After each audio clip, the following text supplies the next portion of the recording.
Let's get into the details of news. At the Vote Adhikar rally held in Bangalore's Freedom Park, Congress MP and leader of opposition Rahul Gandhi launched a sharp attack on the BJP, stating that its ideology is fundamentally against the Constitution of India.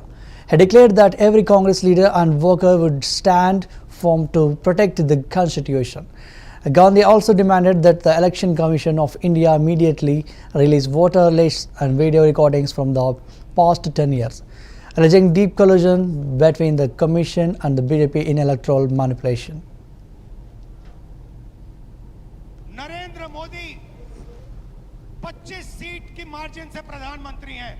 एक seat हमने दिखा दी कि चोरी हुई है।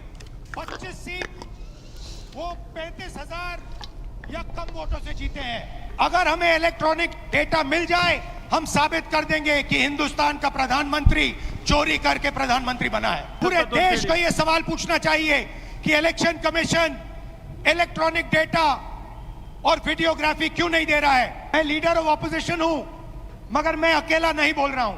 हिंदुस्तान की सारी राजनीतिक ऑपोजिशन की पार्टियां यह सवाल पूछ रही हैं और इलेक्शन कमीशन को एकदम ये डेटा हमारे हवाले कर देना चाहिए। कर्नाटक में जो हमने डेटा निकाला है वो एक क्राइम का एविडेंस है। 6 महीने लगे हमें उस डेटा को निकालने के लिए। इतना बड़ा कागजों की पाइल थी।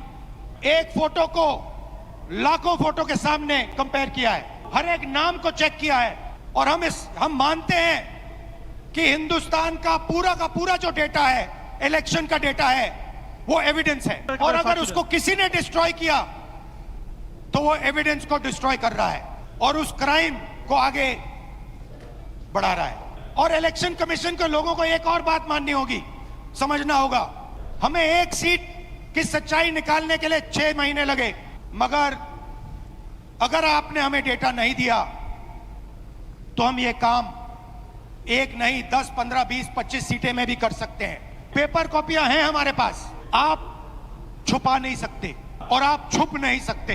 एक ना एक दिन आपको ऑपोजिशन का सामना करना पड़ेगा। हर ऑफिसर को और इलेक्शन कमिश्नर को यह बात अच्छी तरह समझ लेनी चाहिए।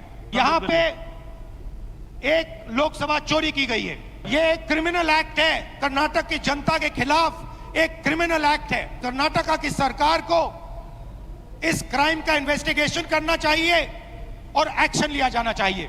ये जो इलेक्शन कमीशन के ऑफिसर्स हैं जिन्होंने 1000, 10,000, 15,000 लोगों को, फेक लोगों को वोटर लिस्ट में डाला है, इनसे सवाल पूछना चाहिए। नरेंद्र मोदी